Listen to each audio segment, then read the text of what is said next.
¿Cómo les va a todos? Bienvenidos y bienvenidas a una nueva edición de Salud en Red en este mes especial. ¿Por qué? Porque este 7 de abril se conmemora el Día Mundial de la Salud, en el día de ayer. Y justamente es básicamente donde vamos a centrarnos en la edición de hoy, porque tuvimos la oportunidad de ir hasta el consultorio del doctor Fernando Perrusa, que es médico de familia. Y yo se lo decía también en la nota, es de esos médicos, bueno, que uno recuerda cuando era chica, ¿no? Tipo los médicos pediatras, el médico cuando fuimos adolescentes, ese médico de familia que, bueno, abarca todas las instancias vitales del ser humano y que también es el que acompaña y el que nos cuida, nos aconseja, nos escucha, tan fundamental en estos tiempos. Con él vamos a comenzar a hablar justamente de esta fecha especial porque el lema a través de la Organización Mundial de la Salud en este 7 de abril tiene que ver con salud para todos y nos preguntamos, ¿no?, si hay equidad hoy por hoy, si el Estado está presente en varios aspectos que tienen que ver justamente con la integridad, con la salud y con nuestro bienestar. Con el doctor Fernando Perrusa comenzamos Salud en Red en esta emisión del día de hoy. Para Salud en Red vamos a hablar con el doctor Fernando Perrusa, que es médico de familia, y le vamos a pedir justamente, primero bienvenido, ¿qué es el médico de familia? Hola, ¿qué tal? Buenas tardes a todos. Sí, el médico de familia en realidad es un concepto de el médico generalista, ¿sí? El que abarca prácticamente la mayoría de las consultas ambulatorias, por decir así. A veces nos dicen, sos clínico, y la realidad es que nuestra especialidad se basa más que nada en la atención primaria de la salud, en todo lo que son las consultas ambulatorias, la práctica ambulatoria, y que tampoco hace distinción entre grupos de edad. O sea, nosotros abarcamos desde el control del recién nacido hasta el adulto mayor. Esa es la diferencia fundamental. Y básicamente las enfermedades de atención primaria, de la consulta cotidiana. Esa es digamos, la mayor característica del médico de familia.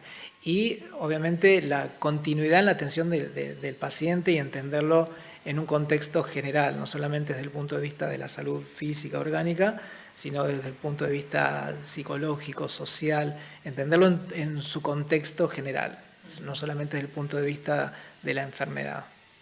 Como médico de familia, bueno, recibís un pequeño que después se te transforma en un niño, después un adolescente y llega a la adultez. En ese transcurrir, bueno, obviamente esto de ser médico de familia, me imagino que tiene su costado, digamos, de encanto, ¿no? De ver esa evolución como paciente y como ser humano. Y también una responsabilidad grande.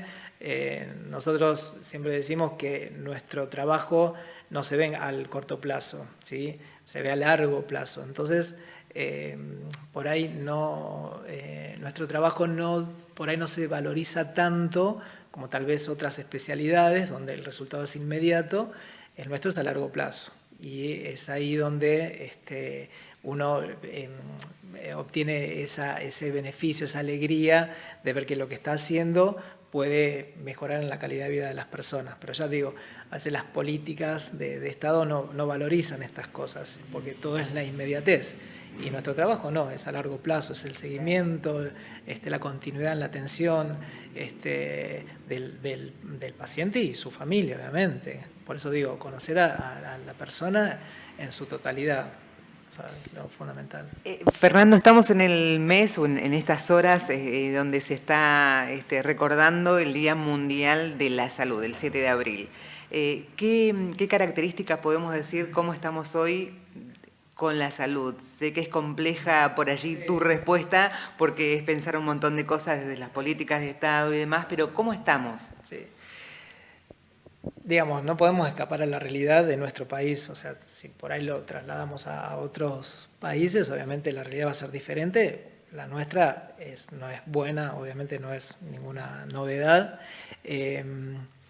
Si bien la salud pública apunta a que todos podamos acceder a una buena calidad de atención, hoy cada vez es más complicado llegar a eso. porque hay demoras en los hospitales, en las salas médicas, cada vez hay menos personal médico y de enfermería, personal sanitario en realidad, ¿sí? Y eso también dificulta la atención. Se complica conseguir médicos de guardia, es una realidad que estamos viviendo todos y que obviamente si no hay cambios se va a ir agravando. Han quedado residencias, puestos vacantes, más que nada en todos los que son estas especialidades como las nuestras, pediatría, médico de familia, clínico, terapistas, porque hoy la mayoría de los chicos que se reciben de médico no quieren acceder a estas especialidades porque están muy expuestos, son muchas horas de trabajo, múltiples trabajos, entonces, bueno, está complicado. Y también acceder a la gente que hoy no tiene recursos, el hospital público, por ejemplo, que es una cirugía de vesícula, tal vez tenés demoras de 2, hay gente que hace 3 años está esperando para operarse. Pero bueno, esa es la realidad, no la podemos evadir. Me encantaría decir otra cosa, pero es la realidad esa. Inclusive en la consulta privada, el hecho de tener una obra social tampoco te garantiza que tengas una accesibilidad plena a la salud, porque a veces hay demora en hacer estudios de alta complejidad o copagos sobre lo que te cubre la obra social y bueno, eso dificulta mucho, la verdad. Yendo a tema plenamente de salud, bueno, ¿cuáles, digamos así, si se podría hacer una especie de ranking, son, después del COVID, ¿no?, de la pandemia, esas enfermedades que hoy por hoy tenemos? Me imagino que tienen mucho que ver con ese estrés por allí, porque a todos nos cuesta, ¿no?, esto de llegar a fin de mes, de tener trabajo, y cómo manejamos en el mientras tanto la salud, ¿no? Sí, en realidad, como te decía hoy, la salud es el completo estado de bienestar físico, psíquico y social, ¿sí? Entonces, vos hoy podés venir a hacerte un control de salud y que tal vez los numeritos te den bien y vos te sigas sintiendo mal, enfermo, cansado, y eso tiene que ver con el contexto. Y uno como médico tiene que entender ese contexto para también hacerle entender al paciente que muchas cosas que le están pasando no tienen que ver con un simple análisis, sino con la realidad que está viviendo. Y si entiende el proceso de salud de enfermedad, no nada más que desde el punto de vista orgánico, es como que le das más herramientas para entender lo que le está pasando. Si le entiende que es su taquicardia, su falta de aire, tiene que ver a veces con situaciones de estrés o angustia, y no con el corazón o con problemas respiratorios, eso también le da tranquilidad. Pero eso implica que el médico se tome el tiempo de explicarle, de llevarle tranquilidad. Yo siempre digo a los pacientes míos, digo, si vos te vas de mi consulta con más dudas que con las que entraste es porque yo no hice bien mi trabajo. Entonces la idea también es transmitir tranquilidad, y obviamente los controles médicos son muy importantes, pero también hay que tener en cuenta que el control médico no es igual para todos, ¿sí? No es lo mismo el control en un chico de 17 que en un adulto de 45 años. A veces vienen los papás y dicen, no, pedile todo. Y no es pedirle todo, porque cada práctica tiene que ver con el grupo etario, con los factores de riesgo que esa persona tenga.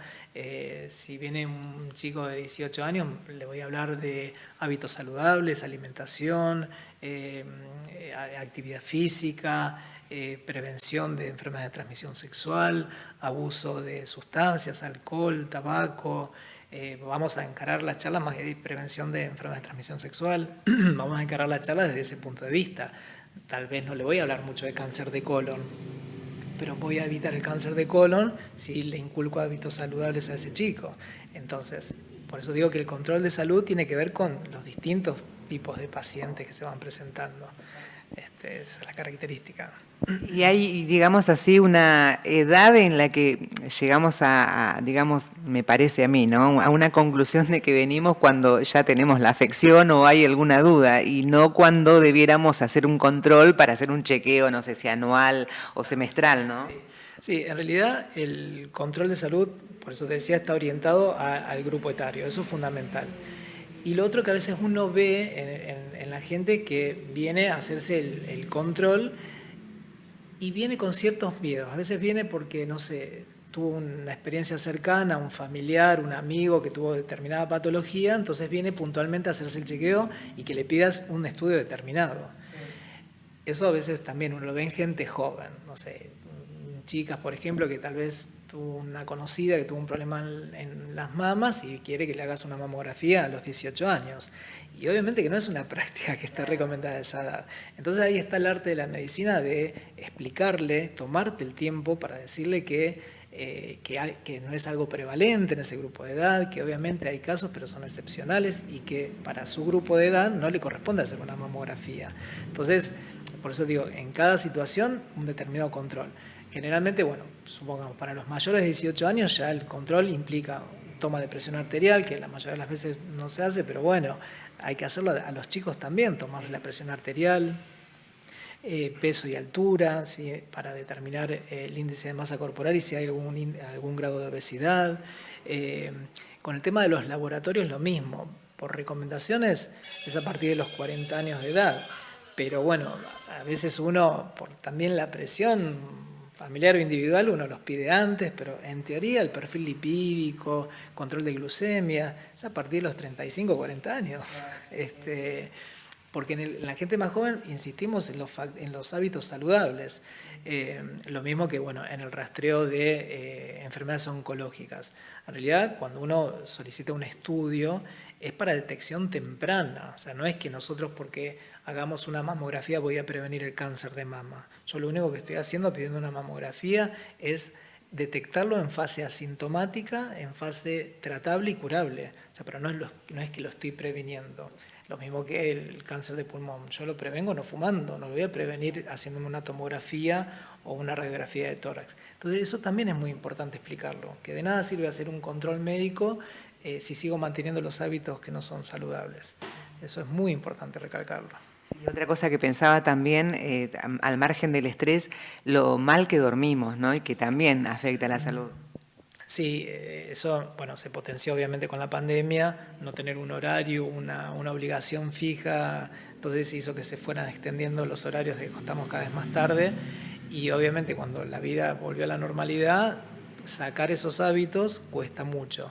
Y obviamente también hay un grupo de edad que son los adolescentes que tienen la realidad hábitos más noctámbulos y que en ellos, bueno, también hay que hablar mucho, los papás también vienen muy angustiados, muy preocupados porque se duermen tarde y la realidad es que es un trabajo entre todos, en la familia. Obviamente el tema de las pantallas a todos también nos influye mucho.